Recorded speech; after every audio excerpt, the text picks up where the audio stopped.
here's the catch. The IDF says they got him. And Iranian military says Khomeini was not inside his offices when the missiles actually made an impact. The strike may have leveled the compound, but the target slipped away. And right now, the entire region is holding its breath waiting to see what happens next. A report says Israel says Khomeini's body has been found and he's dead. Listen, at first wave, we need to pull back, not even a little. We're talking about a perfectly synchronized, overwhelming assault. The entire goal was to blind the people who shoot at all once. First they hit Kerch, which is completely ripping through a critical industrial and aerospace hubs. Then Tehran, the capital rocked. Any illusion of safety they had was just completely shattered. They didn't stop there. They struck home, sending absolute shockwaves right into the ideological heart of the country. And if you follow this stuff, you know exactly how it is. Over in the West, they said literally right now. They neutralized their own sites before the operators could even think about powering up their radars. And then there's Islam, the absolute crown jewel of the nuclear and drone program. And when they defended, didn't matter. It just lit up the night sky.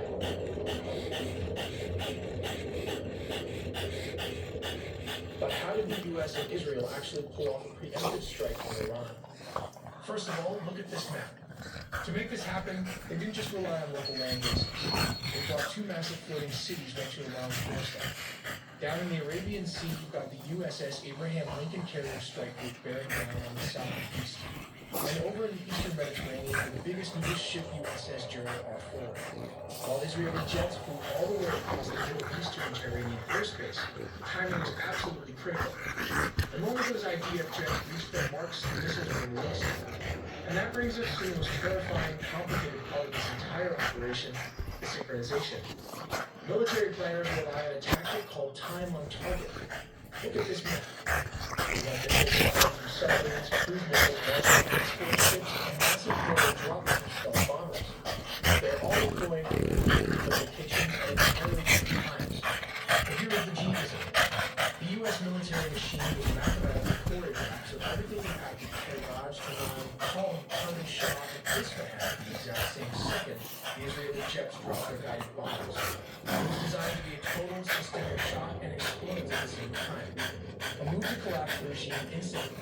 When those munitions finally hit, it was pure shock and awe. But why did the Iranian air defenses fail to activate?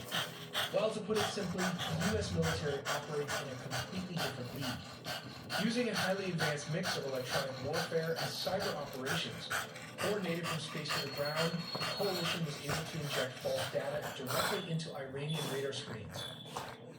Top-tier Iranian air defense systems, like their homegrown Beirut and their Russian-supplied batteries, were absolutely overwhelmed by this electronic assault. But to actually hunt them down, the U.S. set a brilliant trap. They launched hundreds of ABM-160 MALDs, miniature air-launched decoys.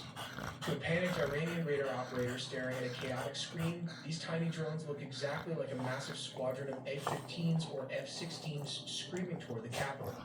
With the door kicked wide open, fifth-generation stealth fighters, including both U.S. and Israeli F-35s with possible F-22 Raptors, sliced through the airspace completely undetected.